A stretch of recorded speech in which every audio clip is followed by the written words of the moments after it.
মাহে রমাদান। সুপ্রিয় দর্শক শ্রোতা, আসসালামু আলাইকুম ওয়া রাহমাতুল্লাহি ওয়া বারাকাতুহু।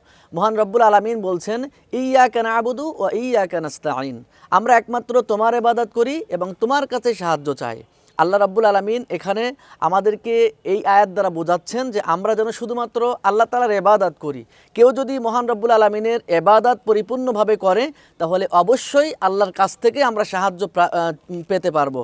সুতরাং আমাদের উচিত হচ্ছে জীবনের সর্বক্ষেত্রে যত ইবাদত আছে সেই ইবাদতগুলো শুধুমাত্র কেবলমাত্র একমাত্র মহান রব্বুল আলামিনের জন্য হতে হবে এবং আমাদের জীবনে যা কিছু প্রয়োজন, আমাদের যত সাহায্য এবং সহযোগিতার প্রয়োজন সেটা আমাদের আল্লাহর কাছে চাইতে হবে।